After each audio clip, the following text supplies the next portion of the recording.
Good evening, everybody. Thank you very much for taking the time out of your day to join us for the webinar this evening, which is being hosted by AHDB Beef and Lamb.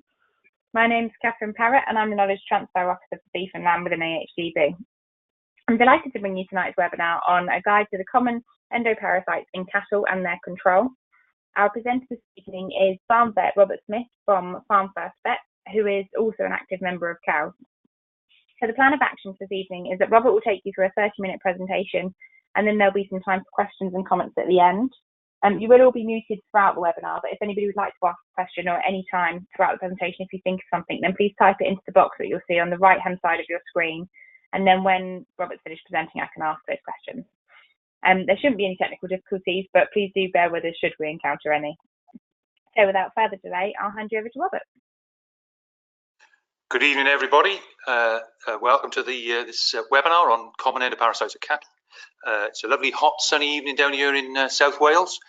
Not a great evening for listening to me drone on about cattle worms, but rest assured, it's not doing the larval parasites out on the pasture any good. It'll be drying them out good and proper. Anyway, let's get started. Just touch base first on responsible use of anthelmintics. A very subject that's in the news at the moment in terms of antibiotic use. Same sort of thing applies to wormer use. We have to be careful with its use. And I like to raise the COWS control of worms sustainably 5 R's. It's important that we use the right drug on the right animal at the right time, the right dose rate, and administered in the right way.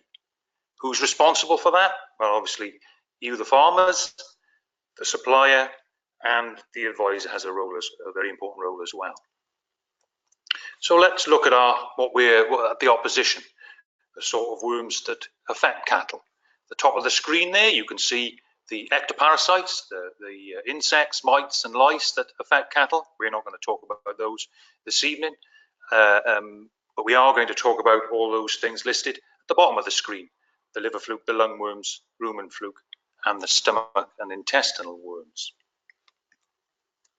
Before we get started really on the nitty-gritty of those worms, just go through a glossary of some of the parasites and the terms that we use related to those parasites. So what are endoparasites? These are internal parasites, and they typically occur inside the body.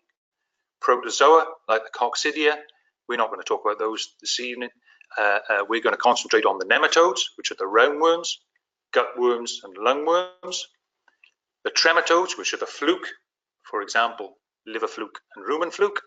The cestodes, the tapeworms, basically Amnesia, most common one. And then helminth, which is the term we use for all worms, roundworms, fluke, and tapeworms. So you'll see these terms bandied about, Farmers Weekly or whatever. You've got some idea of what they do. So let's start with gutworms. There's 2 main species of gutworm. Ostetaja, which inhabits the abomasal, the 4th stomach of cattle, and then Cuperia oncophora, which inhabits the small intestine. Of those 2, Ostetaja is generally the most pathogenic. What sort of clinical signs do they see? Well, what do we see with these worms? Basically, ill-thrift and scour, and that's most common in young weaned calves. We also see subclinical effects in cattle of any age, which is associated with reduced food intake and poor performance. So, gutworms, as I say, as I touched on, are the commonest cause of ill-thrift in young growing cattle, especially if the nutrition for them is good, so they've got plenty of grass in front of them if they're grazing, and there's no other endemic diseases spreading around. Let's look at what the Ostetaja parasite causes in the 4th stomach in the abomasal. It's got a relatively simple life cycle. There are male and female worms in the cow's intestine, in the cow's abomasal. They mate and produce eggs. These eggs are laid in the feces. Cattle push out, and then in the feces, the eggs go through a series of molts to produce infective larvae. This gets onto the herbage, and animals ingest them, and develop into adults again in the abomasal and start producing eggs. Generally, the time from egg ingestion to production of eggs in the feces takes about 3 weeks in a calf.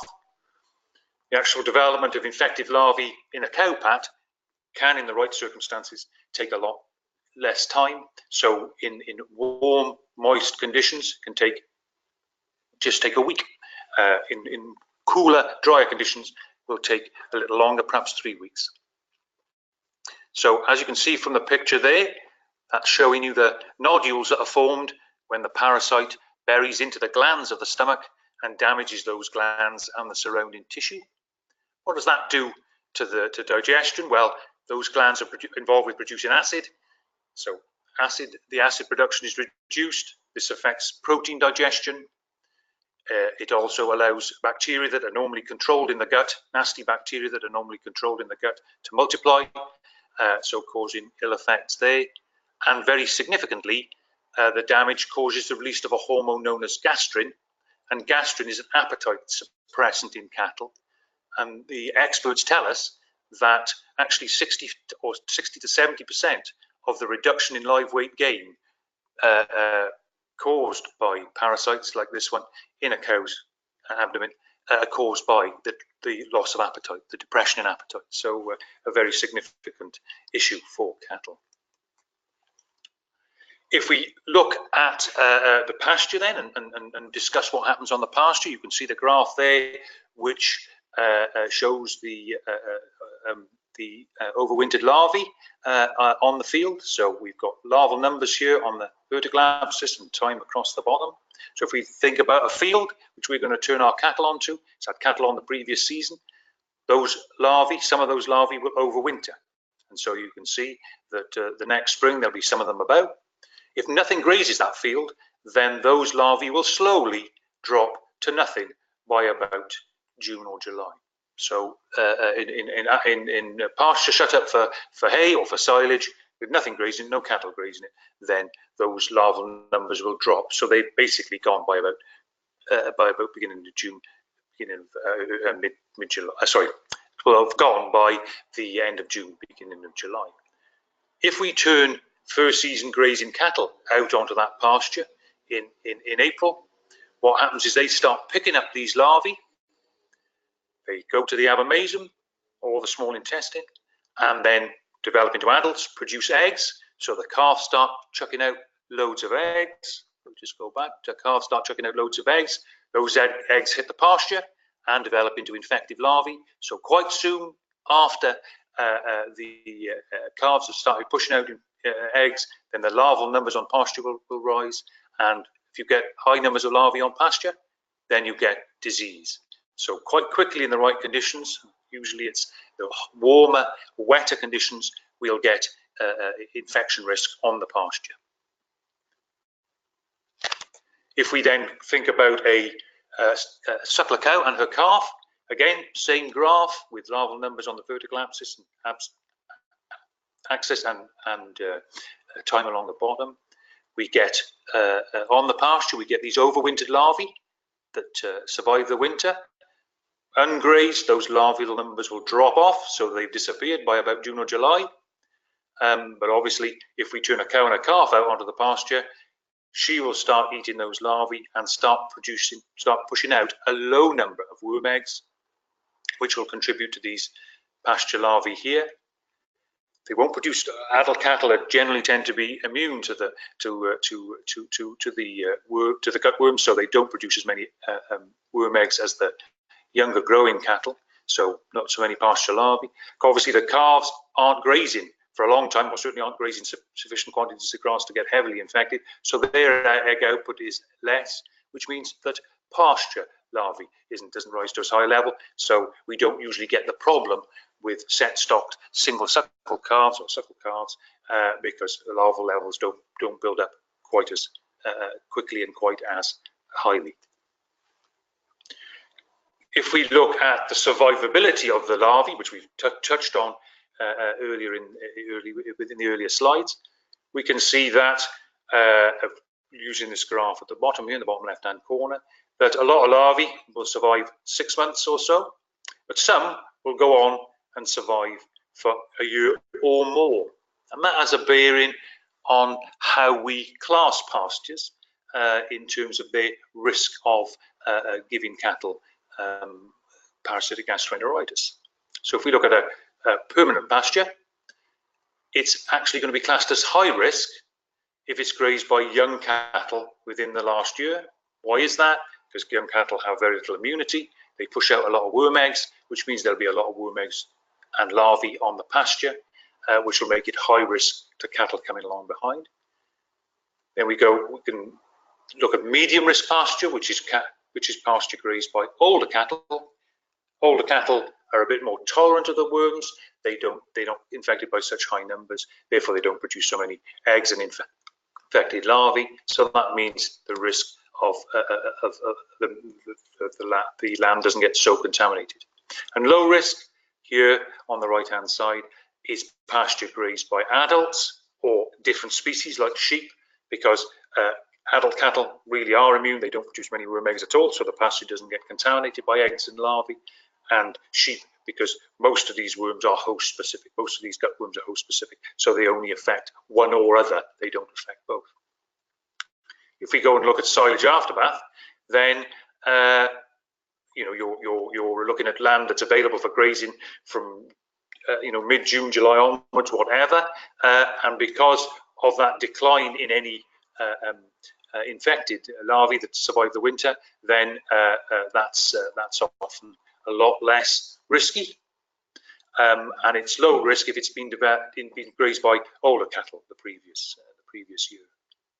Newly sown lays are quite low risk in terms of the risk of parasitic gastroenteritis, because obviously it's been ploughed up, the eggs have been buried, and there's not much risk of that causing problems in grazing cattle. So let's move on to lungworm now. That can be called husk or hoose in some areas of the country. Only one species of lungworm, that's Dictyocolus viviparus. And clinically, it causes respiratory distress, coughing and deaths, often in young weaned calves. They're the most susceptible. It can affect adults, and we don't see it very often in beef herds and suckler herds, but we do see it a bit in dairy herds where adult cows can suffer a sudden drop in milk yield and get ill. Subclinical infection can also be important, and that will affect cattle of any age, and that generally causes poor performance. But the fact that cattle can be subclinically affected, so carry a low number and not seemingly be too affected by them, is important in the spread and the epidemiology of lungworm disease. Here we've got a lung with some lung worms in it, so we can see the cut surface of the lung there with a major airway, and you can see those white worms there in the airway. Those are the adult lungworm, and you can imagine how difficult it is to get sufficient air into your body if your airways are clogged with lots of these little worms, and you can see why sometimes, even if you treat animals, when you've got lungworm diagnosed, how they can still suffer and die, because obviously there's quite a lot of mass in the airways just blocking air transfer, so causing a lot of respiratory distress. Very similar life cycle in lungworm to the parasitic gastroenteritis worms, to the gut worms. Very simple life cycle, whereby a calf will pick up infected larvae or infectious larvae and then swallow them. The larvae will pass to the lungs, develop into adults, and produce eggs, which are coughed up and then swallowed. And the eggs are then, or the larvae are then passed out in the feces. Usually takes about 4 weeks for cattle to pick up the infected larvae and develop adults, so produce eggs. They can cough before that, so you can get coughing before you get eggs and larvae in the feces. But again, you can see from that table in the bottom left-hand corner that if the weather is warm, then larval development on the cowpat down here on the right-hand side can take a matter of days. and very quickly can cause problems, can cause high numbers of larvae, infected larvae on the pasture. How does the larvae get from this cow pat to the grass? Well, it can move itself, can't move very far, only a couple of centimetres. Obviously, it can be spread by mechanical means. If you harrow the ground, then that will spread the larvae out onto the herbage. Rain has a big effect, basically by splashing. That can send infectious larvae out from the cow pat over a metre onto the herbage. But the lungworm actually gets quite a lot of help from this little guy here, the Abomasal fungi, which will launch the infected larvae a good 3 or 4 metres into the air and onto the herbage. So that's quite useful for the for lungworm and getting it out onto the herbage. Bit more difficult to predict with lungworm when outbreaks are going to occur. It doesn't read the rule books. We don't know the whole story, I don't think, with lungworm, but generally we get outbreaks when stocking density is high, when the weather is warm and wet, and when there's naive animals on there, grazing that pasture. But it isn't as easy to predict as, say, parasitic gastroenteritis is, or as easy as lungworm. As easy as liver fluke is sometimes. So you've just got to watch with lungworm that you cannot often get caught out. Let's go on to fluke. Two main species of fluke. We've got the classic liver fluke, Fasciola hepatica, and we've got rumen fluke, which a lot of you may have heard of in the last few years, quite often found on post-mortem, not thought to be particularly pathogenic in its adult form, but often found on post-mortem and reported in worm egg counts. So what does liver fluke cause? Liver fluke, clinical liver fluke will affect any age of cattle, and it causes ill-thrift, bottle jaw, and scour generally. Subclinical liver fluke can again affect cattle of any age and basically causes reduced food utilization, poor performance, and immunosuppression. So we often get cattle that have got liver fluke that have other diseases as well because their immune systems are suppressed. So they might have Johne's disease, or they might get salmonella. These are the sorts of things that we see on a reasonably regular basis. So what does liver fluke cause in terms of pathology? Well, you can see on that picture there in the bile duct of the liver, that flat leaf-like parasite, that's your liver fluke parasite, an adult liver fluke. And the feeding of the flukes causes hemorrhage and anemia as it sucks the blood from the body. It causes loss of appetite, which reduces food intake. It causes liver damage as it migrates through the liver, and as it damages the liver, it causes it not to function correctly. That can have all sorts of effects in the body, and you can see on this liver here the thickened bile ducts and the scarring, the fibrosis that the liver fluke has caused as it's wandered through the liver. As I've touched on in the previous slide, it does affect the cow's immune system. So you do get bacterial co-infection, so other infections jumping on board, taking advantage of the fact that the fluke is causing all this damage, and it does affect TB diagnostics as well. I know in this part of the world where we've got a lot of TB, it's an endemic area. Farmers have thought for years that cattle should be treated for fluke before the TB test because it makes them more likely to pass. Well, a recent study on TB and fluke found that actually the opposite was true, and having fluke made the cow more likely to pass. So that's something that will require further study, I think, to clarify. Liver fluke life cycle. It's a bit more complicated than the lungworm and gutworm life cycles because it involves the mud snail. It involves this intermediate host. It takes a lot longer. This complete life cycle can take a lot longer than the lungworm or gutworm life cycles. It'll take 5 or 6 months to go right through that cycle, as opposed, in the right conditions, to 5 or 6 weeks in some circumstances. So generally, infection doesn't build up quite so quickly in the season. The actual liver fluke, when it enters the cow, goes to the liver, and passes through a series of stages to develop into an adult. So a young baby stage, a young stage, a teenage stage, and a sort of adult stage. Worth bearing in mind those different stages because it has a bearing on what treatments you use later on. And you can see a sheep here in this picture, and that is because the liver fluke, unlike the lungworm and most of the parasites that cause PGE, they are which are host specific. The liver fluke affects cattle and sheep, so the same liver fluke affects cattle and sheep. Not so many problems with acute fluke in cattle. Cattle don't get acute fluke, but they will get chronic fluke, and it is the adults in cattle that cause the problem. This little mud snail here, important in the life cycle, as I said, can't be completed without that. And this mud snail likes moist, warm conditions.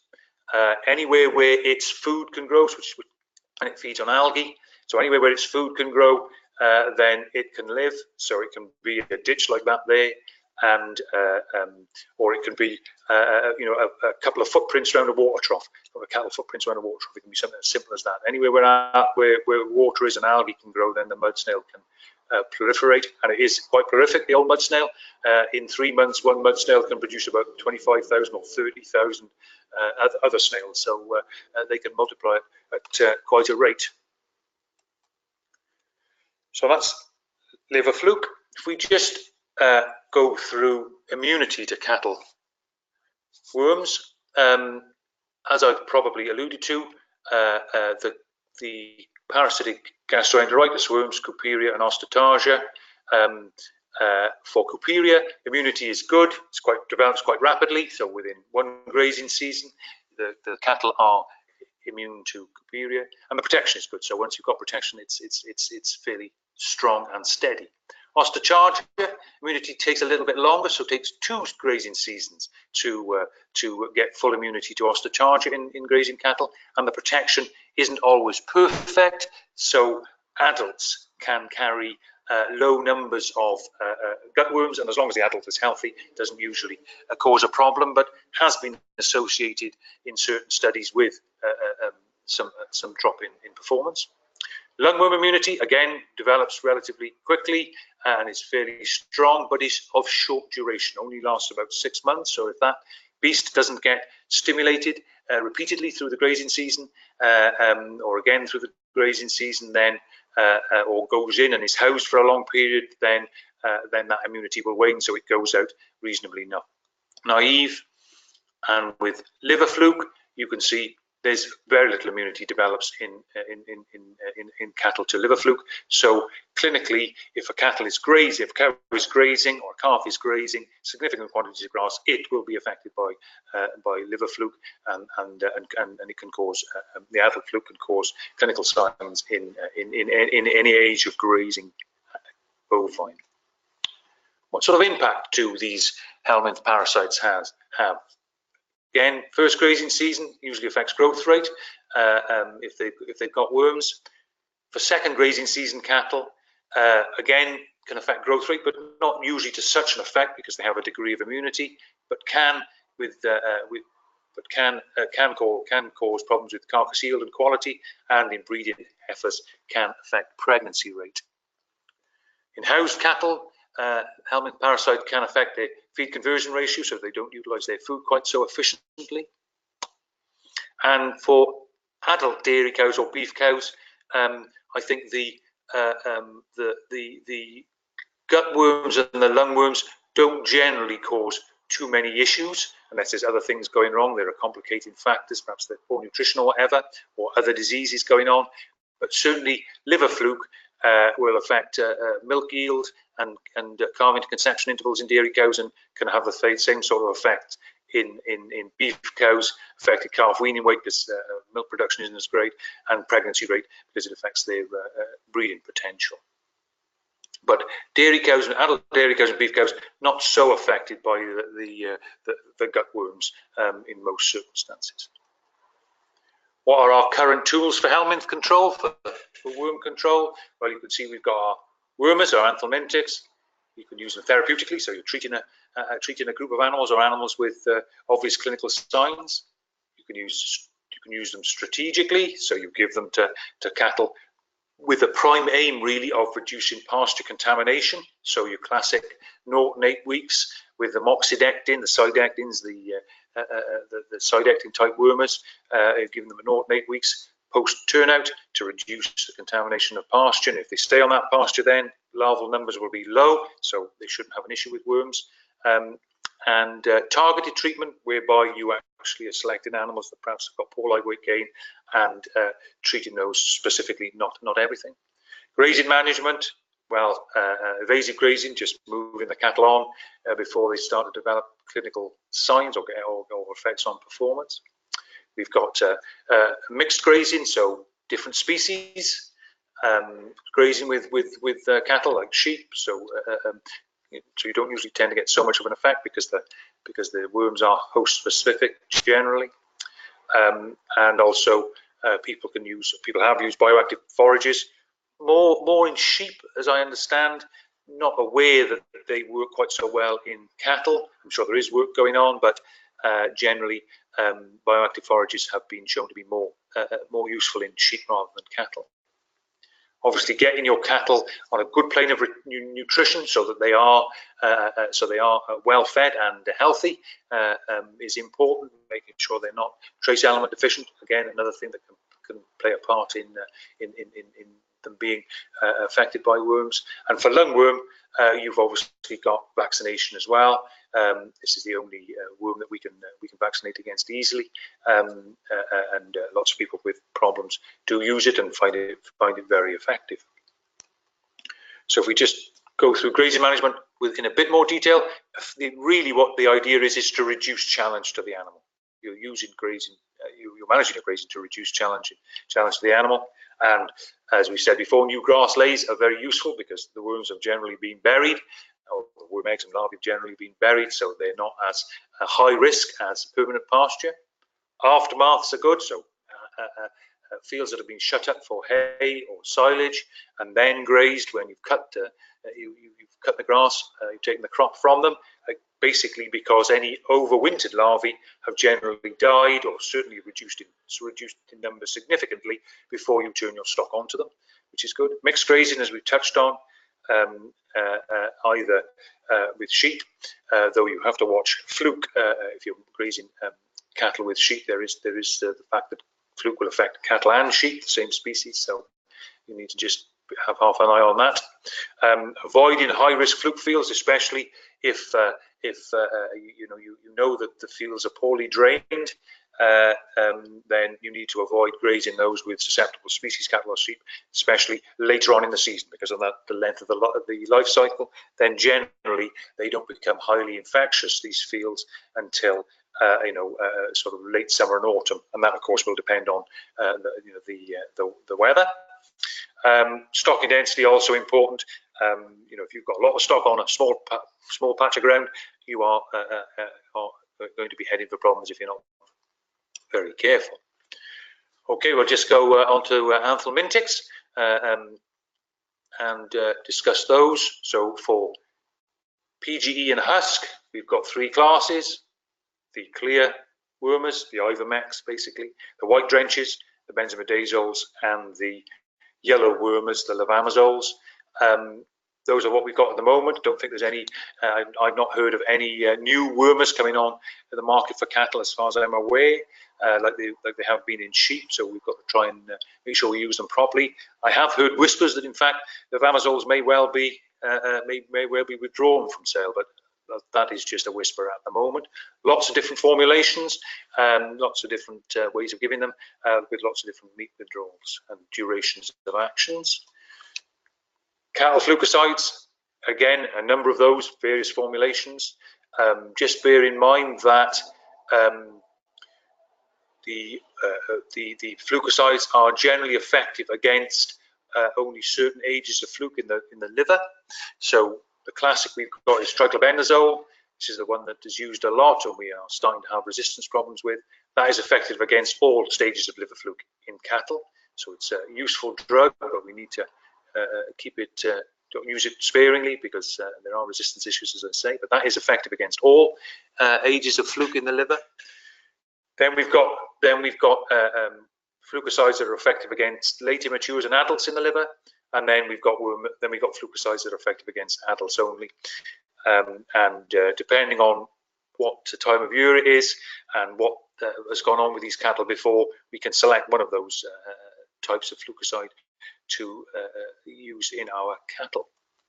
Choice of anthelmintic, lots of different reasons why you choose an anthelmintic, but again, I go back to the cows 5 R's. Make sure you've got the right drug for the right job. Please don't go on choose your wormer because they're giving you a free torch or they're giving you £10 worth of Marks and Spencer's vouchers. It's not the right way to choose your wormer. Housing treatments. This is quite a good stage in the year to sort worming issues out. Doesn't matter really what's gone on before, what the grazing management have been, what treatments they've had before. When they come in, you know that they're not going to get reinfected. The infective stages of the parasites don't survive well in forages, so they're not going to get reinfected once they've come in.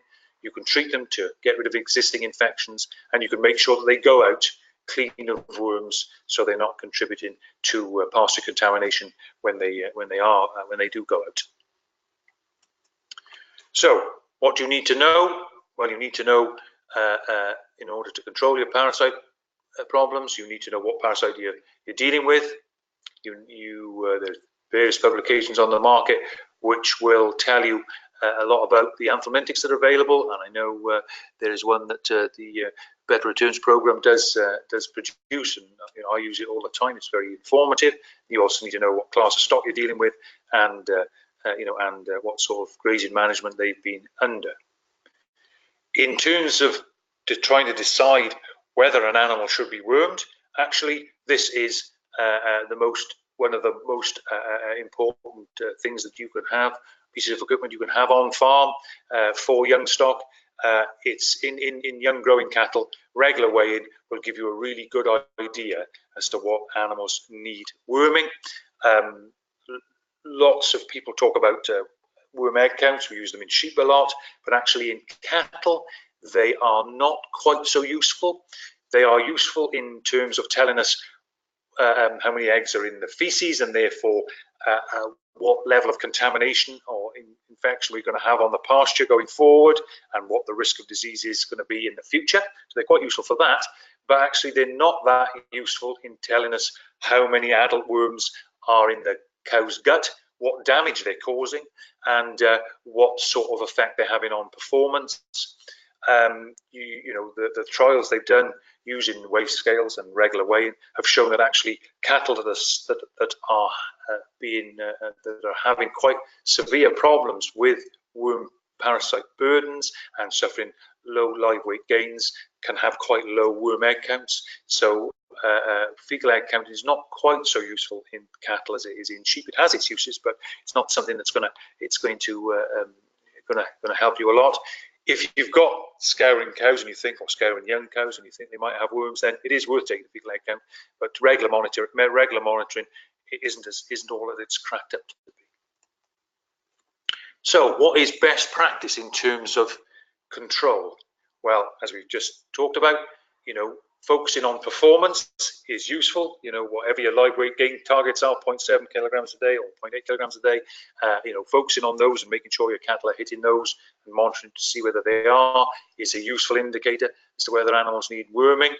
There are other factors that you need to take into account. So grazing history, worming history, observation. If your cattle if you've got young cattle coughing for no reason after a warm, wet spell, then you might be thinking my lungworm could be an issue there. Measurements, like we've talked about weighing. There are other tests you can use, blood tests, etc., that you can use with certain of the parasites that can be useful, and other markers, like for example, you may know that your farm has a problem with fluke because your slaughterhouse returns are coming back with liver damage due to fluke, and that can be a very useful indicator of fluke issues on a farm. And then you can use your grazing management and vaccination and the responsible use of parasiticides in combination to get a grip of the problem. It's important, as we said at the start, to make sure that you're using the correct wormer. Always read the label and adhere to the instructions on the dose rate. Ensure that your dosing equipment is calibrated properly and delivering the dose that it should be delivering, and weigh each animal and dose to its live weight. If you dose incorrectly, then underdosing is going to cause poor efficacy, so might not work when you're dealing with clinical cases. Reduce persistency, so it won't last as long and won't give you the duration of protection that you were expecting, and the increased risk of resistance. If you're underdosing worms in the gut, then it will be the resistant ones that survive, and they'll be the ones that produce the resistant eggs then that seed your pasture, and so on and so forth. Overdosing, well, that can be a risk as well. There's a risk of toxicity, and there are some wormers with quite a narrow safety margin, which you need to watch. And obviously, if you overdose, then you are changing effectively the meat and milk withdrawals, which are determined using the recommended dosage. If you use a higher dose, then withdrawal periods should be increased. Where are we now in terms of current resistance and poor efficacy status with the various wormers and flukicides that we use? Big problem in sheep. In the three main classes of wormer, so sheep have got a big problem, or sheep farmers have got a big problem. In cattle, not so much of a problem, but we are starting to see resistance to the ivermectin type wormers, the macrocytic lactones, in Couperia, these intestinal worms. So we are getting problems where the wormers aren't working where they should do. Usually it's in first season grazing cattle, and you can get around it by treating with a different class of wormer, like the Abomasals or the benzimidazole, or administering them concurrently with the macrocytic lactones, with the ivermectin type drugs. Big issue in liver fluke to the triclobendazole. That's the flukicide that kills all stages of fluke in the animal's liver, so a really useful flukicide. And that's why we need to make sure we use that properly and use it only when required, because there isn't an alternative. That is the only one that will kill all stages of fluke. And if you can, when you're treating for fluke and conditions dictate that you can, then it's best to use an alternative flukicide. So just summing up, basically in terms of parasite control on livestock farms, you need to have a basic knowledge of the common parasites. Hopefully tonight, it's been a bit of a gallop through them, but hopefully tonight you have a bit of an idea now of what the parasites that are out there and what they, how they function, what they cause. You need to be able to risk assess your pastures and the animals. So, what is the risk of getting worms off this particular pasture in this particular age of animal? Best practice is to have a weigh scale and use that to weigh the cattle, the young cattle, to make sure that they're growing like they should do. Because as I say, PGE is one of the commonest causes of ill-thrift in cattle, and if they've been well fed and they don't have any disease, it's a good way of picking out the problem with worms. And lastly, you need good advice. Get somebody who knows your farm, knows about parasites, and can advise you correctly on what wormer to use and when. Just to acknowledge the various people that have helped put together the presentation. So other members of the cow steering group, members of Animal Health Ireland and Glasgow University, and especially Professor Andrew Forbes, who does a lot of teaching of vets on this subject. Thank you to all of those. Hope that's been informative. That is now the end of the talk, so we are going to open up for questions, I think. Thanks very much, Rob. While I'm just waiting for some questions to come through, I'd just remind you that the presentation's been recorded and will be available in due course on the AHDB website, along with other webinars if you need to go back and listen again or listen to any of the other ones that are on there. Right, the first question, for liver fluke, can you fence off wet areas to help reduce the burden?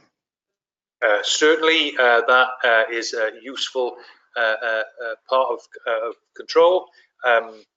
certainly avoiding those wet areas, either by taking the animals off out of the field or by fencing them off, helps, especially when there's a lot of infection about, which is usually, depending on the year and the weather, late summer and autumn. That's when cattle and sheep pick up most of the infection of fluke. So fencing those areas off, or stopping them getting access to those areas is a good means of getting some control. Okay, thank you.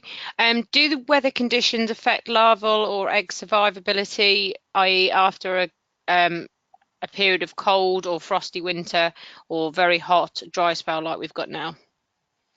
Yes, certainly the weather conditions do affect survival. Depends on the parasite to a certain extent. For example, liver fluke more liver fluke will survive the winter if it's mild than if it's cold. So if we have a really cold winter, less liver fluke eggs survive over winter.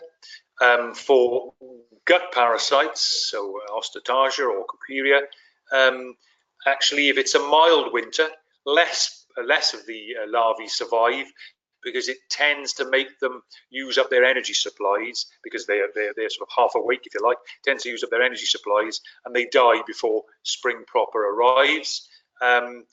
So again, as I say, it depends on the parasite to a certain extent. Certainly weather like this, hot, dry weather won't do the parasites in the cowpats any favors. Though if it doesn't get too hot and it isn't too dry for too long, what can happen is if we have a dry spell and then it's followed by wet, mild spell, then actually lots of the larvae can certainly sometimes be de-inhibited and become infectious, and so you can have outbreaks of parasitic disease later in the summer, even though it's been reasonably dry. But weather like this, I would think, would where it's really hot and dry for long periods, won't help parasites at all, or parasites on the pasture at all. Okay, thank you. If you don't have a history of lungworm on the farm, should you still vaccinate for it? No, we would not advise people who don't have lungworm problems on farm to vaccinate, because it is a live vaccine, so it's got irradiated lungworm larvae inside it, and which you're going to give by dosing them to the calves, and it's not always 100% effective. So you could get active larvae that are able to produce eggs that haven't had the reproductive abilities ceased, being picked up and causing problems. So no, you wouldn't advise using it in farms that don't have a lungworm problem. Okay, I use ivermectin. No, sorry, I don't use Ivermec. I just use the cheaper ivermectin alternative. It's half the cost. Are the cheaper generic brands as good as Ivermec? Yeah, if you're using an ivermectin product from a reputable source, then I would have no problem as to who makes it. The generic forms are just as effective as the named Ivermec forms. I have no problem with that. Okay. Do many producers conduct dung egg counts on stronger cattle and target treatments accordingly? Is this a cost-effective approach? As I touched on in the talk, fecal egg counting in older cattle, well, in older cattle, so older first season grazing cattle and second season grazing cattle and adults, is not really a very useful tool in deciding whether worms are causing a problem. If you have sick cattle, so they're scouring and ill-thriven, then yes, taking individual worm egg counts from those can help to establish whether worms are an issue. But as a means of monitoring performance, you're better off regularly weighing the cattle, because, as I said, the number of worm eggs in a feces sample doesn't relate very well necessarily to the number of adults in the cow. So you can have a cow that looks perfectly healthy with low numbers of adults in their gut, but those eggs produce, those adults produce loads of eggs, so they're super shedders, so you get a really high worm egg count. But that cow is not being bothered by the worms. And conversely, you can get cattle that have loads of worms in their gut. Their live weight gains are depressed, but actually, if you did a fecal egg count, then they would be low. The fecal egg count would be low, and so you would think, well, it's not worms causing that animal's lack of performance. So using fecal egg counts for parasitic gastroenteritis is fraught with difficulties in terms of interpretation. So no, we wouldn't use it routinely. Okay, so you can target certain individuals though by weighing them, and if they're not putting on weight or they're not maintaining their weight, you could target just treatments to individuals though.